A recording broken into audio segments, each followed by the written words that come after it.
하나님의 말씀 함께 보겠습니다. 마가복음 5장 25절에서 29절 말씀 함께 나눕니다. 마가복음 5장 25절에서 29절 말씀.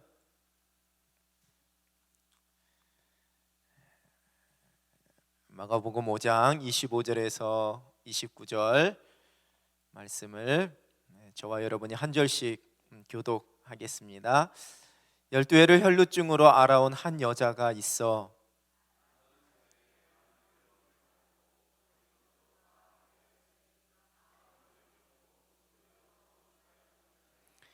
예수의 소문을 듣고 무리 가운데 끼어 뒤로 와서 그의 옷에 손을 대니 함께합니다. 이에 그의 혈루 근원이 곧 마름에 병이 나온 줄을 몸에 깨달으니라. 아멘. 우리 마가복음에 기록된 예수님의 사역 계속 나누고 있는데요. 오늘 혈루증을 앓던 여인 이야기와 또 예수님께서 고향에 가셔서 배척당했던 이야기, 그리고 예수님이 제자들을 이제 쉬게 하시는 그러한 기사 세 개를 함께 이 오후 시간에 나누려고 합니다. 우리 혈루증 여인의 이야기 너무나 잘 알고 있습니다. 은혜가 되고 읽을 때마다 은혜가 되고 도전이 되는 그러한 말씀이지요. 마태복음 9장과 누가복음 8장에도 동일하게 이 기사가 기록이 되어져 있는데 이 마가복음에서 제일 좀 자세하게 설명하고 있습니다. 12해를 혈루증으로 앓았던 여인, 이 여인에 대해서 얼마나 고생을 했는지를 마가복음 5장 26절, 우리가 함께 읽었던 26절은 기록합니다. 많은 의사에게 많은 괴로움을 받았고, 의사에게 갔는데 괴로움을 받았답니다. 의사에게서 치료를 받은 게 아니고 의사에게 찾아갔는데 괴로움을 받았고, 게다가 뒤에는 가진 것도 다 허비하였으되, 가진 것, 내가 가지고 있는, 그러니까 의사를 가면서 어떤 대가를 줘야지만 되고, 뭐 의사뿐만 아니라 이 병을 고치기 위해서 내가 가지고 있는 모든 것을 다 허비하였다는 겁니다. 근데 그렇게 괴로움받고 허비하여서 나았으면 괜찮은데 이어지는 성경은 아무 효험이 없고 도리어 더 중하여졌던 자에 이렇게 기록합니다. 단순히 12해 동안 혈루증으로 앓았던 것만이 이 여인의 지금의 고생이 아니었다라는 거죠. 육신적으로 아파서 고생을 할 뿐만 아니라 그 마음과 정신으로도 12해 동안에 이 의사 저 의사 만나보면서 얼마나 많은 상처와 아픔을 겪었겠습니까? 이 의사 만나볼 때 큰 희망을 가지고 만났는데, 그래서 뭔가 좀 될 것 같았는데, 그래서 미래도 꿈꾸면서 희망이 부풀어 올랐는데 결국에는 아무런 효험이 없어서 다시 무너져 내리는 이 반복, 이거는 그냥 차라리 이런 일을 겪지 않는 것만 못한 희망 고문이라는 이야기를 하지요. 그러한 마음과 정신적인 그러한 고생도 많이 당했다라는 거죠. 게다가 이제 물질도 다 허비하게 되는 물질적인 고생까지도 이 여인에게 찾아왔습니다. 근데 또 우리가 생각해 봐야 될 것은 이 혈루증 여인이 당시에 그 이스라엘 공동체 안에서는 부정한 죄, 부정한 병이라고 이야기해서 그 가족들뿐만 아니라 함께하고 있었던 그 공동체 안에도 들어오지 못하는, 죄로 인해서 일어나게 된 아주 부정한 병이라고 해서 그녀를 아예 공동체 밖으로 밀어나게 되어지는 그러한 소외됨과 사람들로부터 거부당하는 그러한 고생까지도 지금 이 여인이 하고 있었다라는 거죠. 그런데 이 여인이 우리가 알고 있듯이 예수님께서 지나가신다라는 이야기를 듣고 그 예수님의 옷자락을 붙잡습니다. 예수님의 옷자락을 붙잡습니다. 그냥 뭐 단순히 절박한 심정이었으니까 우리의 옛말로 지푸라기라도 잡는 심정으로 그렇게 이 여인이 옷자락을 잡았는데 우연히 그 옷자락을 잡은 그걸 통해서 이 여인이 나무를 입었다, 이렇게 해석할 수 있는 본문은 아니겠지요. 분명히 예수님께서 그 여인의 믿음에 대해서 칭찬하셨기 때문에 단순히 그냥 이제 뭐라도 잡고 이 절박한 상황 속에서는 뭐라도 그냥 뭐 이게 되든 안 되든지 간에 나에게 일단 한번 해보자, 지금까지 고생했는데 뭐 그 옷자락 한번 못 잡겠나, 이런 마음은 절대로 아니었다라는 겁니다. 이 여인에게는 예수님의 그 옷자락만 붙잡아도 내가 나을 수 있다라는 믿음이 있었고 그 믿음으로 말미암은 행동이었다라는 거죠.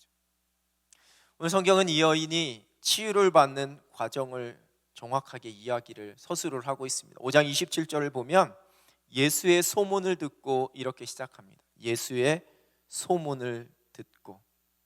이 여인이 처음 이러한 치유의 은혜가 시작되었던 것은 예수님의 소문을 들었다는 겁니다. 예수님이 어떠한 분이신지를 정확하게 아는 겁니다. 예수님의 능력에 대해서, 예수님께서 베풀어 주신 그 능력에 대해서 계속 귀로 듣는 겁니다. 이게 중요합니다. 예수님이 어떠한 분이신지 소문을 통해서, 말씀을 통해서 계속해서 들어야지만 그 예수님의 능력이 무엇인지를 내가 깨달을 수 있다라는 거죠. 알아야지만 그분이 어떤 분인지. 우리가 하나님을 믿는데 그냥 하나님이 어떠한 분이신지 우리가 더 많이 알면 알수록 우리의 믿음이 더 커질 수 있다라는 거죠. 하나님이 어떠한 분이신지도 모르는데 우리가 하나님에 대해서 깊게 믿고 하나님을 더 굳건하게 성숙된 믿음을 갖는다라는 거 불가능하다라는 거예요. 그래서 우리가 하나님의 말씀을 들어야지만 되고 하나님의 말씀을 배워야지만 되는 이유입니다. 이 여인의 이 치유의 시작은 예수님에 관한 소문을 듣는 것에서 시작이 되었다라는 거예요. 그다음 마가복음 5장 28절입니다. 이는 내가 그의 옷에만 손을 대어도 구원을 받으리라 생각함일러라. 예수님에 관한 소문을 듣고 난 다음에 이 여인이 마음속에 생각했습니다. 내가 예수님의 옷에만 손을 대어도 나는 구원을 받을 수 있다라고 생각했습니다. 이 생각은 믿음입니다. 단순히 내가 생각하는, 단순히 내가 그냥 그럴 것 같은데 정도의 그러한 생각이 아니라 내가 예수님의 옷에 손을 대면 내가 나을 수 있다라고 믿은 겁니다. 소문을 그냥 소문으로 듣는 수많은 사람들이 있지요. 말씀을 그냥 말씀으로만 듣는 수많은 사람들이 있습니다. 여러분 지금까지 살아오면서 들었던 말씀을 한번 계산을 한번 해보시겠어요? 얼마나 많은 설교 말씀을 들었는지. 자, 오늘 오전에 1부 예배 드리신 분도 있고 2부 예배 드리신 분도 계시잖아요. 오늘 오전에 들은 말씀이 여러분에게 기억이 나시는지. 갑자기 이렇게 물으면 진짜 기억이 안 나는 분들이 한 2분 계세요. 예. 오늘 말씀이 뭐였지? 이렇게 우리가 열심히 신앙생활하면서 새벽에도 말씀 듣고 뭐 내가 읽기도 하고 계속해서 어떻게 보면 오늘 본문의 표현대로 이야기하자면 예수님에 관한 소문을 듣는 겁니다. 예수님이 어떠한 분이신지를 듣는 겁니다. 근데 그 들은 것이 그냥 들은 것으로 지식으로 끝나느냐, 아니면 이 여인처럼 나의 이야기, 나를 향한 하나님의 말씀으로 내가 내 마음속에 생각하고, 즉 내 마음속에 믿느냐, 그건 차이가 있다라는 거죠. 예수님에 관한, 하나님에 관한 수많은 이야기를 그랬다더라, 그랬었었지, 이 정도로 듣는 것으로 끝나지 않는 겁니다. 듣고 마는 것이 아니라 내 마음속에 믿는 겁니다. 정보가 아니라 내 가운데 믿음의 확신의 고백이 되어야지만 된다라는 거죠. 들려지는 하나님의 말씀이 정보가 돼서는 안 된다라는 거예요. 그 여인은 소문을 들은 그 정보로 끝난 것이 아니라 그런 분이라면, 내가 소문을 들은 그런 분이라면 내가 그분의 옷자락만 내가 만져도 내가 나을 수 있겠다라고 생각하고 마음속에 믿었다라는 거죠. 자, 그 다음에 어떻게 됐냐? 마가복음 5장 27절입니다. 무리 가운데 끼어 뒤로 와서 그의 옷에 손을 대니, 이렇게 기록합니다. 내가 소문을 듣고 생각하고 마음에 믿고 그것으로 그친 것이 아니라 이제는 내가 믿고 생각한 그것을 나의 행동으로, 믿음의 행동으로 옮기고 있습니다. 제가 여러 번 말씀 전하면서 우리가 이 생각 속의 믿음, 이 관념으로만의 믿음은 부족하다라는 말씀을 여러 번 드렸습니다. 우리의 신앙이 거기에 머물 때가 얼마나 많은지를 모릅니다. 기도하면 되지, 이거 하고요, 기도하는 것과는 차이가 있습니다. 기도하면 되지도 믿음입니다. 그런데 그 믿음이 진짜 열매를 맺기 위해서는 기도하면 되지라고 생각하는 게 아니라 기도를 해야지만 됩니다. 사랑해야지라고 생각하는 것만이 아니라 진짜 내가 사랑을 해야지만 됩니다. 누군가를 용납하고 용서하고 사랑을 해야지만 된다라는 거죠. 우리 가운데 우리의 믿음이 너무 많은 것을 듣고 그냥 생각하고 한 걸음 더 나아가서 들은 것을 내가 마음속에 믿고는 있는데 그 믿음대로 행동하지 못하니까 문제가 되는 겁니다. 열심히 말씀 붙잡고 아멘 아멘 막 기도하고 돌아섰는데도 어떡하지? 이렇게 되는 게 우리의 모습이라는 거예요. 제가 수요예배 때 말씀드렸나요? 병원 신방 갔다가 나오는데 열심히 막 권사님들하고 목사가 막 침 튀기면서 믿습니다 하고, 예전 코로나 이전에 막 기도해주고 딱 나왔는데 기도 끝나고 엘리베이터 탔는데 우리 권사님들이 목사님 좀 어렵겠지요?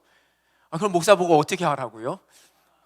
아니 아파가지고 같이 가서 막 기도하고 권사님들 아멘 아멘 하고 돌아오면서 권사님 걱정하지 마세요 나으실 거예요 하고 엘리베이터 탔는데 목사님 좀 어렵겠지요? 이러면은 마음속에 물론 저희가 하나님의 뜻이 무엇인지 모르니까, 그렇죠? 근데 우리가 하나님 앞에 믿음으로 기도했으면 그 결과가 나올 때까지는 그렇게 하나님 앞에 믿고 매달리고 나아가는 겁니다. 근데 이게 생각 속에 믿음으로 머물게 되어지면 자꾸만 우리가 믿고 있는 것과 내 마음속에 있는 것과 내가 행동하는 것과 이 차이가 나게 된다라는 거죠. 그래서 믿는 대로 행동을 못하는 겁니다. 이 여인이 예수님 그런 죽은 자도 이렇게 이런 병자도 고치시고 이런 병자도 고치셨구나. 와, 그 예수님이 우리 마을에 온데 여기를 지나가신데 내가 예수님의 옷자락만 만져도 내가 나을 수 있겠다까지로 멈췄더라면 이 여인이 과연 치유를 받을 수 있었을까? 수많은 사람들 해집고 들어가서 말씀드렸지요. 이 여인은 공동체에서도 부정한 여인으로 취급받던 사람이었습니다. 수많은 의사들에게 자기를 보여주면서 여러 번 마음에 상처도 받고 아픔도 당하고 가지고 있는 것도 다 허비해서 이제는 이제 믿을 사람 없다라고 생각할 정도로 완전히 그냥 낙심하고 자포자기하고 있는 그러한 상황 속에서 그 수많은 사람들을 헤집고 들어가서 지나가는 예수님의 옷자락을 만지는 건 결코 쉬운 일이 아니었다라는 거예요. 물론 이 여인에게 있는 낳고자 하는 간절함이 있어서 그렇게 했을 수도 있었겠지만 중요한 것은 이 여인이 자신이 생각하고 믿은 것을 그 믿음의 행동으로 옮길 수 있는 그런 담대함과 용기와 적극성이 있었기 때문에 그 은혜를 입을 수 있었다라는 거죠. 그게 바로 생각 속의 믿음으로는 부족합니다. 우리의 믿음을 행동으로 옮겨야지만 되는 겁니다. 그때 주께서 주시는 은혜를 경험하게 됩니다. 마가복음 5장 34절, 예수께서 이르시되 딸아 내 믿음이 너를 구원하였으니 평안히 가라 내 병에서 놓여 건강할지어다. 굳이 예수님께서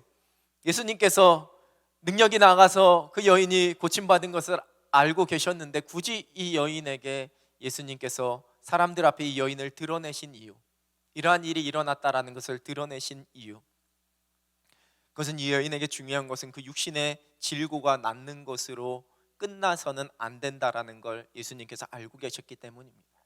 그 마음의 병과 그 마음속에 있었던 지금까지 경험했었던 수많은 그 어려움까지도 다 예수님께서 완전히 치유하시기를 원하셨기 때문에, 그래서 그의 심령과 그의 육신과 그의 모든 것이 하나님께서 주시는 평안함으로 다 가득 차기를 원하셨기 때문에 이 여인을 드러내셨고 사람들 가운데서 드러내셨고 너희 믿음이 너를 구원하였다. 육신이 중요한 게, 육신의 질고가 나은 게 중요한 것이 아니라 너희 믿음 때문에 내가 구원받았다, 그리고 평안을 누리게 될 것이다 라고 그렇게 말씀해주고 계시는 겁니다. 우리 주님께서 주시길 원하시는 궁극적인 은혜는 단지 나의 삶의 문제, 나의 지금 당장 나를 힘들게 하는 문제의 해결이 아니라 우리의 구원의 문제요, 우리의 영혼과 우리의 육신이 온전히 치유되어지는 은혜요, 평강의 은혜이기 때문에 그 은혜를 지금 선포해주고 계시는 겁니다. 그래서 이 여인이 소문을 듣고 마음에 믿고 그 믿은 것을 행동하는 그 믿음의 행동으로 인해 예수님의 온전한 구원의 은혜를 입게 됩니다. 우리에게 들려주시는 수많은 하나님의 말씀 앞에 우리도 아멘으로 그 말씀을 붙잡고 그 말씀대로 순종하며 믿음의 역사를 경험할 수 있는 여러분 되시길 우리 주님의 이름으로 축원합니다.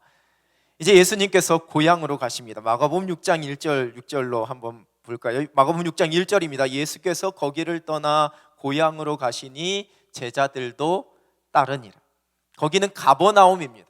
지금까지 살펴봤던 수많은 기적이 일어났었던 일들, 5장에 함께 나누진 않지만 회당장 딸이 살아난 사건도 있었던 그 치유의 이적이 일어났었던 거기가 바로 가버나움인데, 가버나움을 떠나서 고향인 나사렛으로 가시니 제자들도 따라갔다, 성경이 이야기합니다.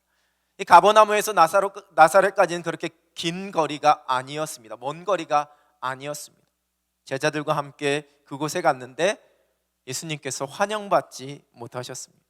그곳에 있었던 사람들이 마리아의 아들 목수가 아니냐, 야고보와 요셉과 유다와 시몬의 형제가 아니냐, 그 어머니 아버지를 이야기하고 이들이 야고보와 요셉과 유다와 시몬의 형제가 아니냐 그렇게 이야기를 합니다. 그 누이들은 우리와 지금 여기 함께 있지 않냐 이렇게 하면서 예수님을 배척하게 됩니다. 마가복음 6장 4절입니다. 예수께서 그들에게 이르시되 선지자가 자기 고향과 자기 친척과 자기 집 외에서는 존경을 받지 못함이 없느니라 하시며, 제가 청주에 가서 목회를 안 하는 이유가 바로 이 말씀 때문입니다. 선지자가 고향에서는 존경을 받지 못한다, 거기서는 아무런 권능을 행할 수 없다, 뭐 이렇게 말씀하시는 거예요. 이게 단순히 자기 고향에 가서는, 그러니까 이게 그냥 이렇게 인간적으로 생각하게 되면 예수님의 어린 시절부터 다 보아왔기 때문에 그 예수님을 선지자로, 예수님을 선생으로 인정할 수 없는 그러한 분위기가 되었다 정도로 우리가 생각해 볼 수 있는데요, 여기서 우리가 깊이 묵상해야지만 될 것은 왜 사람들이 그렇게 생각했을까? 제가 아까 말씀드렸죠. 이적을 베푸셨던 가버나움과 나사렛과는 그렇게 먼 거리가 아니었습니다. 그러면 그 소문이 다 번졌겠지요. 다 들었겠지요. 그 소문을 다 들었음에도 불구하고 예수님이 오시자 이들의 반응은, 와, 예수님이 오신다, 저분이 이러한 일도 하셨고 이런 일이 행하셨던 분이다라고 다른 마을처럼 막 떠들썩하고 사람들이 모여들고, 이게 아니라 아, 누구 아들 아니야? 그 누이와 형제들 우리랑 같이 있네, 이렇게 얘기하면서 배척했다라는 겁니다. 왜냐하면 그들이 들었던, 예수님에 관해서 들었던 수많은 이적과 믿을 수 없는 그 믿음의 이야기들보다 그들이 먼저 가지고 있었던 예수님에 대한 생각과 예수님에 대한 자신들이 보았던 것들이 그 뒤에 들려왔던 이야기를 넘어서지를 못한 겁니다. 이걸 편견이라고 이야기합니다. 자신의 생각과 자신의 경험, 자신의 판단 속에 모든 것을 가두어 버립니다. 그리고 결론 짓습니다. 그래서 예수님을 제한하는 겁니다. 고향에 있는 그 사람들이 예수님을 제한하는 겁니다. 여러분, 은혜 받지 못하는 사람들이 다 이 편견에 사로잡히게 됩니다. 편견에 사로잡히게 됩니다. 오늘 마가복음 우리 본문 제가 읽을 때 딱 읽으시면서 혈루증 여인 딱 읽으셨고 아셨잖아요, 그죠? 지금까지 신앙생활 해오면서 혈루증 여인에 대해서 설교를 몇 번이나 들으신 것 같아요. 이미 딱 읽는 순간에 또 오늘 또 혈루증 12회 동안 뭐 예수님 옷자락 만지고 옷자락 열심히 만지라고 하시겠네, 이런 분들은 은혜 받지 못하는 분들이라는 거예요. 쉽게 얘기하면 그렇다라는 겁니다. 하나님의 말씀을 딱 읽는데 이 말씀 내가 다 아는 말씀이야, 예전에 어디에서 설교 들었어, 예전에 어디에서, 이러면 그냥 거기서 오늘 은혜는 끝나는 겁니다. 왜냐하면 내 마음의 문이 열리질 않거든요. 제한하는 거거든요. 제한하는 거거든요. 근데 오늘 이 말씀을 이렇게도 이렇구나, 내가 미처 생각하지 못했구나, 이렇게 자신의 들었던 그때의 은혜는 그때의 은혜고, 그걸 넘어서게 되는 순간에 새로운 은혜로, 새로운 말씀으로 우리 가운데 찾아오게 된다라는 거죠.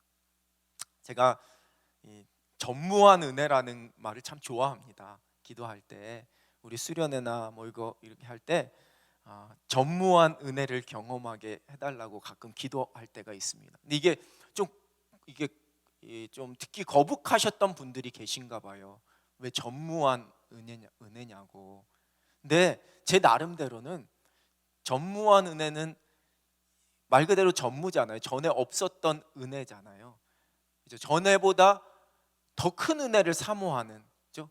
전무후무한 은혜 하면은 큰일 나잖아요. 이게 끝이지 않아요. 그럼 내일 하나님 나라 가야지만 되잖아요. 후무는 안 되잖아요. 그죠? 그러니까 전무후무는 아니고 그냥 전무한 은혜예요. 지금까지 받았던 은혜보다, 지금까지 경험했던 은혜보다, 지금까지 경험해보지 못했던 은혜를 이번 예배를 통해서, 이번 수련회를 통해서, 이번 모임을 통해서 하나님 경험하게 해 주십시오. 그럼 내년에 기도할 때 또 전무한 은혜면 또 더 큰 은혜잖아요. 지금까지 경험하지 못했던. 이게 바로 우리의 하나님의 은혜를 향한 제한을 계속해서 뛰어넘는 겁니다. 이 말씀을 보면서, 내가 익숙한 말씀을 보면서도 하나님, 지금까지 내가 깨닫지 못하고 내가 경험하지 못했던 그 은혜, 그 하늘의 신비를 이 말씀을 통해 새롭게 깨닫게 하여 주옵소서. 이게 바로 내 편견을 벗어버리는 거거든요. 그런데 편견에 빠진 사람은 뭐 선한 게 있겠어, 은혜가 있겠어, 뭐 지난주 예배나 이번 주 예배나 다음 주 예배나 다 똑같겠지, 그렇게 생각하면 마음의 문이 열리지 못하고 은혜 받지 못하는 겁니다. 그런데 기대하고 마음 문을 여는 사람에게는 아주 작은 것을 통해서도 은혜를 받습니다. 제가 가끔 이렇게 성도님들하고 이렇게 얘기를 하다가 목사님 그때 그 말씀 전해주시는데 제가 얼마나 큰 도전과 은혜가 됐는지 몰라요 라고 말씀하시는데 제가 기억이 안 날 때가 있습니다. 이게 무슨 얘기냐면요, 제가 말씀을 준비하면서 소위 말하는 아하 포인트가 있습니다. 이 포인트를 조금 더 강하게 얘기하면서 이 포인트에서 이런 마음을 함께 성도님들과 이런 은혜를 나누고 싶다라는 그러한 마음으로 설교를 이렇게 말씀을 준비하거든요. 그러면 그 부분에서 은혜를 받았다라고 얘기하면 제가 기억합니다. 그렇지, 나도 그렇게 기도하면서 준비했으니까 이게. 그런데 전혀 제가 생각하지 못했던, 아빠는 왜 있는 걸까, 뭐 이런 데서 은혜를 받았으면은 이거는 내가 전혀 생각하지 못했던 부분인데 그 포인트에서 내가 우리 가정에서 잘해야겠다, 내가 아빠 우리 애들도 이렇게 생각하는 게 아닐까, 이러면서 은혜 받는 경우가 종종 있다라는 겁니다. 있다라는 겁니다. 그거는 제가 그렇게 의도하지도 않았지만 하나님께서 그 마음속에 여러 가지 방법으로 은혜 주시고 도전 주시는 방법이라는 거죠. 하나님의 은혜, 하나님께서 하시는 말씀, 그걸 내가 제한하지 않았기 때문에 어느 곳에서 나에게 들려주시는 하나님의 음성으로 아주 작은 곳, 남들은 깨닫지 못하고 남들은 미처 생각하지 못하고 묵상하지 못했던 것을 그 속에서 묵상하면서 내가 은혜 받는 경우가 있다라는 겁니다. 그게 바로 편견을 벗어버리고 하나님의 말씀 앞에, 하나님의 은혜 앞에 우리의 마음을 여는 사람들의 모습이죠. 하나님의 일하심과 하나님의 은혜를 우리가 제한해서는 안 됩니다. 우리만 손해입니다. 여기까지는 안 되실 거야, 뭐 설마 되겠어, 이런 마음을 우리에게 벗어버리기 시작할 때, 내려놓기 시작할 때, 그때부터 하나님의 은혜가 우리 속에 부어지고 그 은혜가 우리 속에서 역사하게 되는 겁니다. 예수님의 고향 사람들은 예수님에 대한 편견 때문에 은혜 받지 못했습니다. 자, 이제 마가복음 6장 30절에서 31절의 말씀, 예수님께서 제자들을 향해서 말씀하시는, 제자들을 쉬게 하시는 말씀을 한번 마지막으로 살펴볼까요?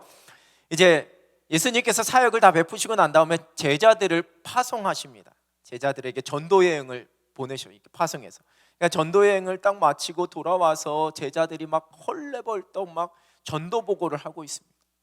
우리가 갔더니만 예수님의 이름으로 복음을 전하니까 사람들이 그 복음을 듣고 병든 자들도 낫게 되고 막 귀신들도 다 쫓아가게 되어지고, 예수님 막 이런, 예수님 제 말도 좀 들어보십시오, 예수님 왜 저 사람 말만 듣습니까, 제 말, 막 지금 이런 상황이에요. 한번 머릿속에 한번 그려보세요. 막 곳곳에서 막 제자들이, 좀 늦게 온 제자들도 언제 내가 이 틈새를 비집고 들어가서 예수님께 있었던 일을 보고할까, 막 그렇게 막 헐레벌떡하고 있는 그러한 상황 속에서 예수님께서 뭐라고 말씀하시느냐, 마가복음 6장 31절입니다. 이르시되 너희는 따로 한적한 곳에 가서 잠깐 쉬어라 하시니 이는 오고 가는 사람이 많아 음식 먹을 겨를도 없음이라. 자, 1번 제자부터 한번 보고해 볼까? 자, 2번 제자, 3번 제자 이러시지 않았다라는 겁니다.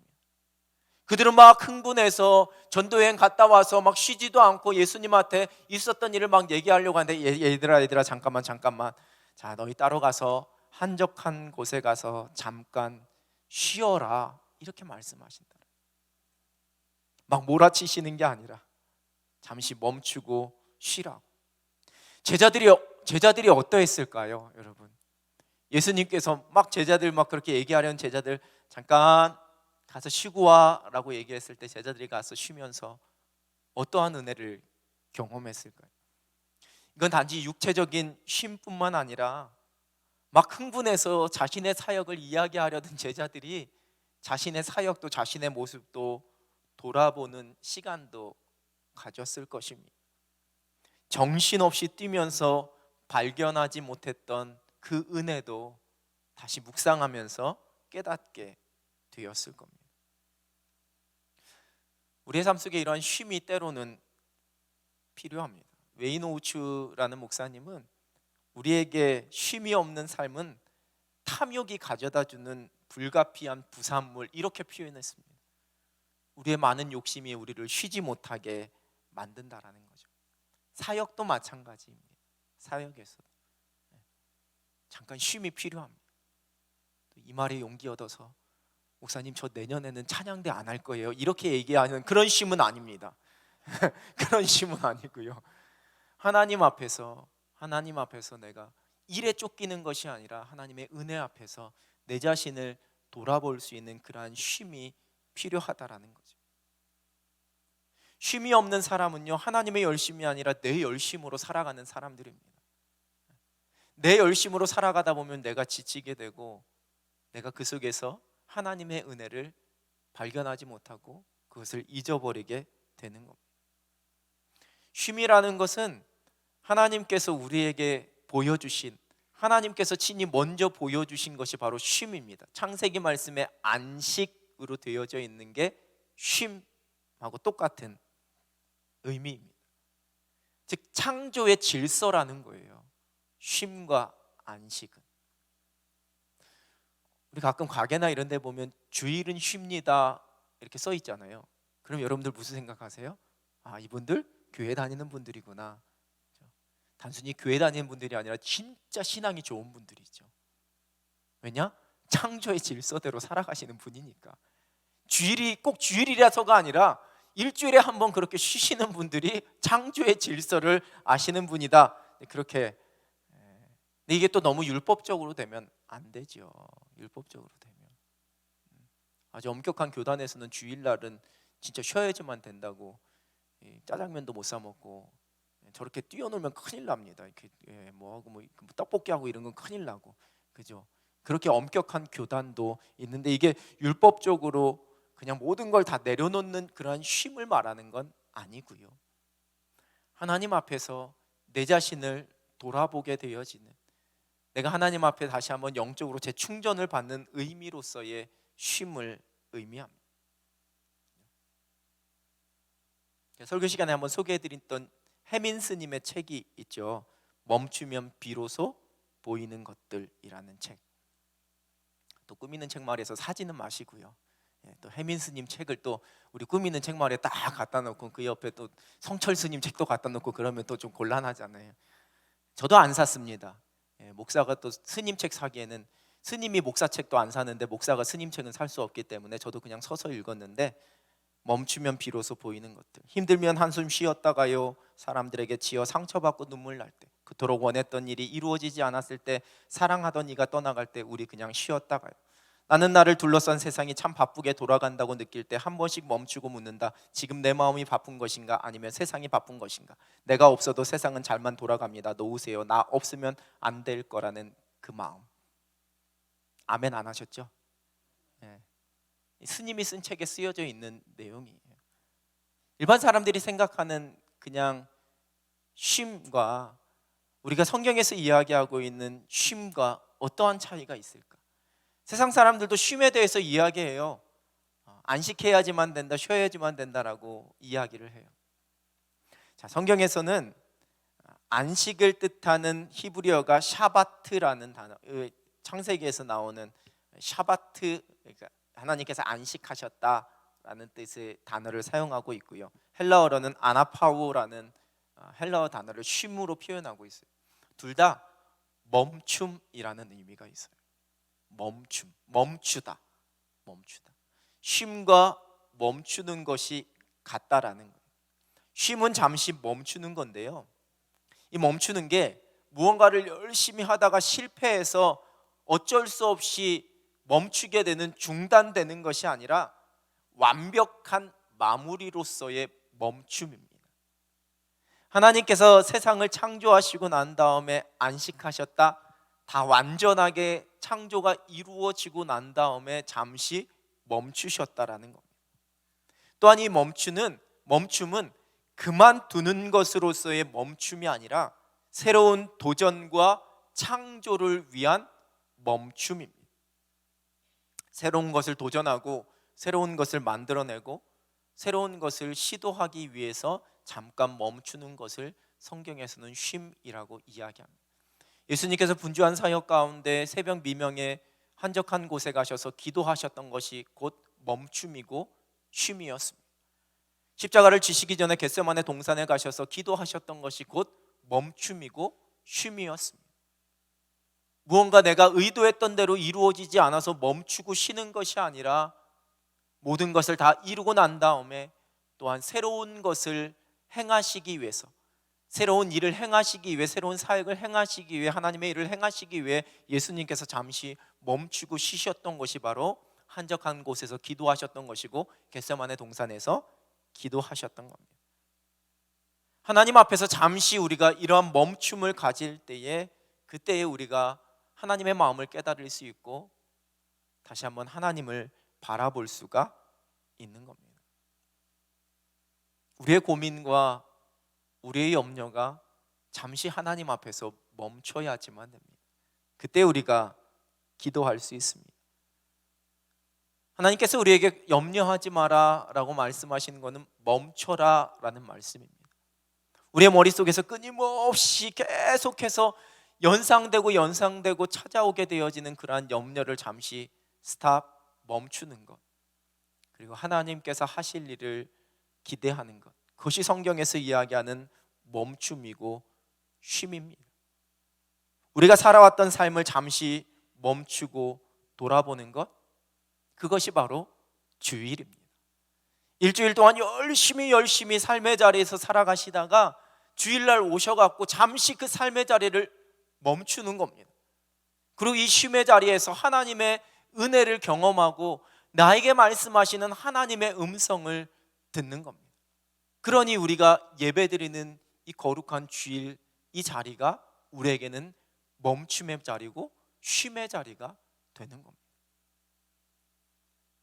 여러분들 예배드릴 때 그냥 하나님께 들으시고 찬송하시고 집중하시고 쉬는 거잖아요. 멈추시는 거잖아요. 저만 일하잖아요. 앞에서 저는 내일 쉬잖아요. 그러니까 하나님 앞에 예배하는 거는 우리가 쉼의 자리라는 겁니다. 그래서 내가 예배 드리러 갈 때 나 쉬러 간다, 이런 고백이 있어야지만 우리의 삶의 자리, 열심히 달려왔던, 정신없이 달려왔던, 월요일부터 또 시작되어지는 치열한, 내가 감당해야지만 되는 이 일들, 그거 다 하나님 앞에 잠시 멈추고 쉬면서 다시 한번 달려갈 힘을 얻게 되는 것, 그게 바로 우리의 예배의 자리, 그것이 곧 우리의 쉼의 자리가 되는 겁니다. 새벽에 그 새벽 시간을 깨우는 것도 여러분들이 하루를 달려가기 위해 잠시 멈추고 쉬는 자리입니다.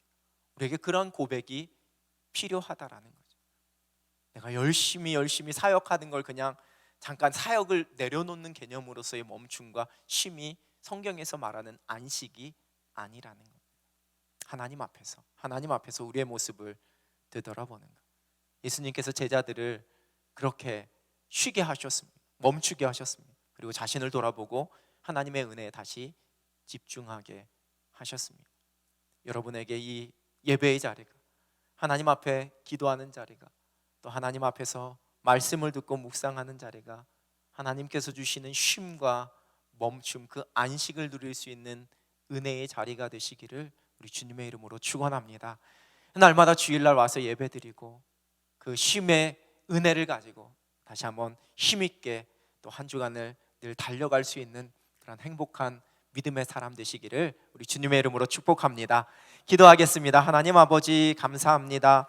말씀을 통해서 우리 예수님께서 우리에게 베푸시는 귀한 은혜를 다시 한번 묵상하고 우리의 삶에 그 말씀을 다시 적용할 수 있도록 은혜 주시니 하나님 감사합니다. 하나님, 주의 말씀 듣는 것이 우리의 머리에만 머물지 않게 하여 주시고 우리가 그 말씀을 믿음으로 또 믿음대로 행함으로 하나님의 선한 역사를 펼쳐나갈 수 있는 하늘 백성들 되게 하여 주시옵소서. 하나님을 제한하고 은혜를 제한하는 어리석은 자가 되지 아니하게 하나님 인도하여 주시고 우리의 모든 생각과 우리의 모든 경험 주님 앞에 내려놓고 날마다 새로운 은혜, 전무한 은혜로 늘 새롭게 하시는 하나님의 그 놀라우심을 경험할 수 있는 축복의 삶이 되게 하여 주시옵소서. 하나님, 때로는 지치고 힘들어 주님 앞에 나올 때마다 하나님께서 멈추게 하시고 쉬게 하시고 안식하게 하시는 주님의 은혜 속에서 날마다 새로워지는 하늘 백성들 되게 하여 주시옵소서. 예수 그리스도의 이름으로 기도드립니다. 아멘.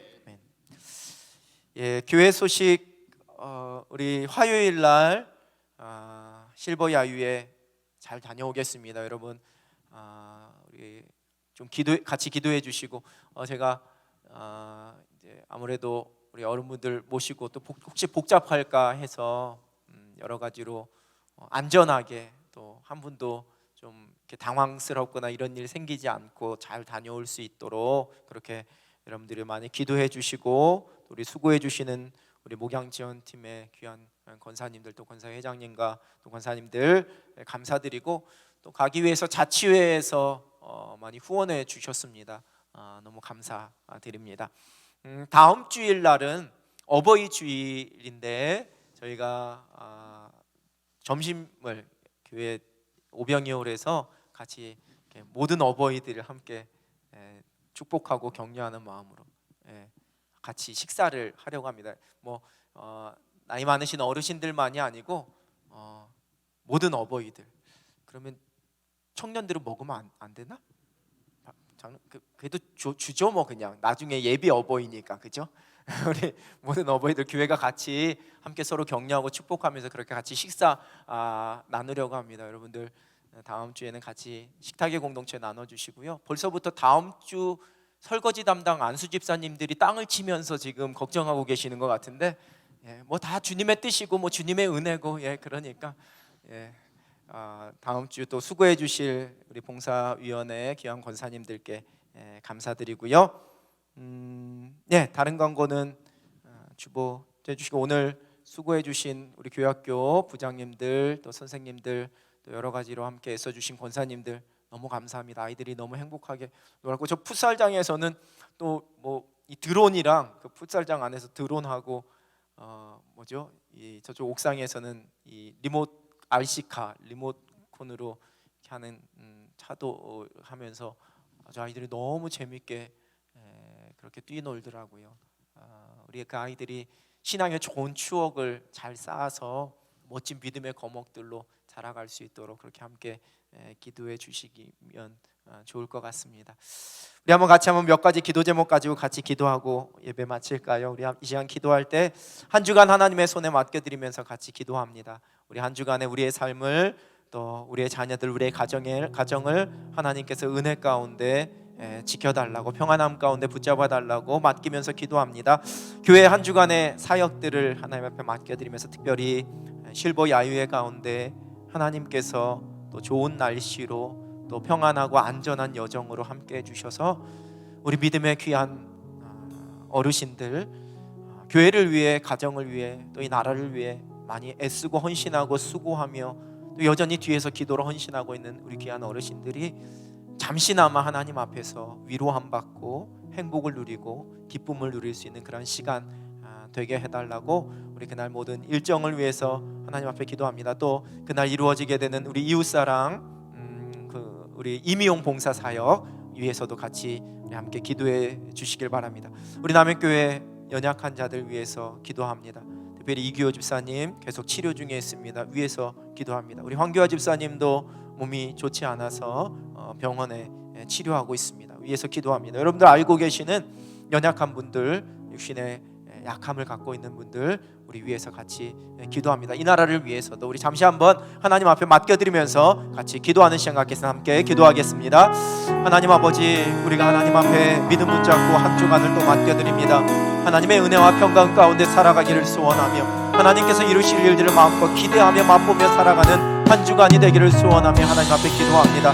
이 한 주간은 우리의 모든 시간과 일정들 가운데, 만남 가운데 주께서 은혜를 더하여 주시어서 하늘의 놀라운 사랑과 기쁨을 맛볼 수 있는 행복한 시간들 되게 하나님 인도하여 주시옵소서. 주의 평강을 누리기를 간절히 소원하오니 우리의 삶의 구석구석 하늘의 평강이 임하게 하나님 인도하여 주시고, 사랑하는 우리의 자녀들 가운데 그 삶 가운데도 주께서 주시는 은혜와 형통함과 평강의 복이 넘쳐나는 그런 축복의 한 주간 될 수 있도록 아버지 하나님 인도하여 주시옵소서. 주님과 동행하는 하루하루가 되기를 간절히 소원합니다. 주의 말씀의 능력과 믿음의 놀라운 역사를 경험할 수 있는 하루하루가 되기를 간절히 소원합니다. 아버지 하나님께서 우리 가운데 수많은 믿음의 간증을 써내려갈 수 있는 그러한 축복의 날들로 이 한 주간도 채우시고 인도하여 주시옵소서. 아버지 하나님, 교회 많은 사역들 가운데 하나님 함께하여 주시고 우리가 믿음의 귀한 어르신들을 모시고 실버 야유회를 나가려고 합니다. 하나님 좋은 날씨 허락하여 주시고 오가는 모든 여정 평안하게 하나님 인도하여 주시오며 아버지 하나님 앞에서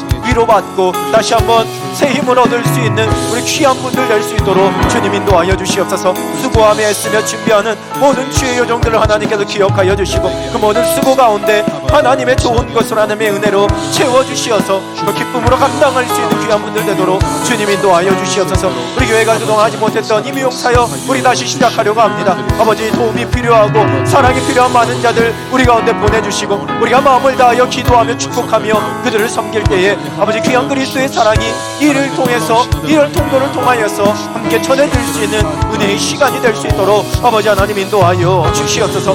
연약한 자들 주의 손에 맡겨드립니다. 하나님의 긍휼하심과 하나님의 치료하심과 하나님의 도우심을 구하고 있는 우리 사랑하는 귀한 집사님들 가운데 주께서 찾아가 주시고 그 연약한 명상에서 주의 능하신 손으로 어루만져 주시어서 다시 한번 힘있게 일어설 수 있도록 온전한 치유를 경험할 수 있도록 우리 주님 역사하여 주시옵소서. 이 나라의 민족 가운데도 주의 은혜를 더하여 주시어서 이 나라가 어떠한 방향으로 어떠한 길을 걸어가야 할지를 하나님 밝히 깨닫게 하나님 인도하여 주시고 눈앞에 있는 작은 이익이 아니라 더 큰 미래를 바라보며 모든 일들을 결정하고 정책을 세워나갈 수 있는 이 땅의 지도자들 될 수 있도록 주님 인도하여 주시옵소서. 우리의 젊은 세대가 미래를 꿈꾸며 기대하며 소망하며 살아갈 수 있는 그런 행복한 나라가 되게 하나님 인도하여 주시고 하나님의 은혜 속에 세움받는 평안함이 넘쳐나게 하여 주시옵소서. 하나님, 우리의 한 주간의 삶을 하나님 앞에 맡겨드립니다. 우리의 가정에, 우리의 자녀들 가운데 평강을 더하여 주시어서 이번 한 주간에도 삶의 구석구석 도우시는 하나님의 손길을 경험하며 승리할 수 있도록 주님 인도하여 주시옵소서. 이번 한 주간 교회 공동체에서 드려지는 모든 예배 가운데, 기도 가운데, 모든 모임 가운데 주께서 은혜를 더하여 주셔서 성령의 기름 부으심이 있는 시간들 되게 하여 주시고 영적인 거룩한 소동함이 일어날 수 있는 모든 예배와 모임 되게 하여 주시옵소서.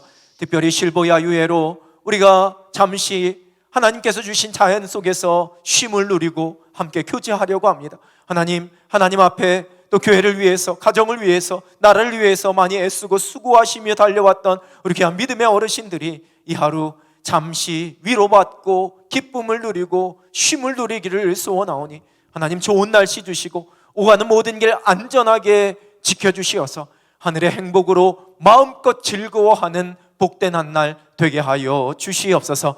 이를 위하여 수고하며 애쓰는 귀한 주의 여정들 가운데 하나님 함께 하여 주시고 하나님께서 그 수고 다 갚아주시어서 하나님께서 주시는 하늘의 기쁨으로 넉넉히 감당해내도록 축복하여 주시옵소서.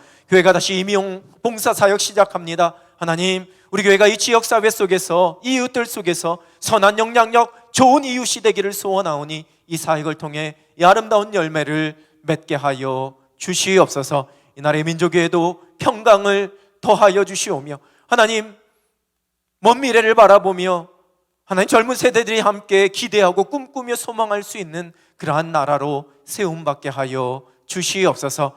병상에 있는 연약한 자들, 우리 사랑하는 귀한 집사님들 하나님께서 긍휼의 손, 치료의 손으로 어루만져 주시어서 그 모든 연약함 털고 다시 한번 새 힘으로 일어서게 하여 주시옵소서. 아멘. 예수 그리스도의 이름으로 기도드립니다. 아멘. 아멘.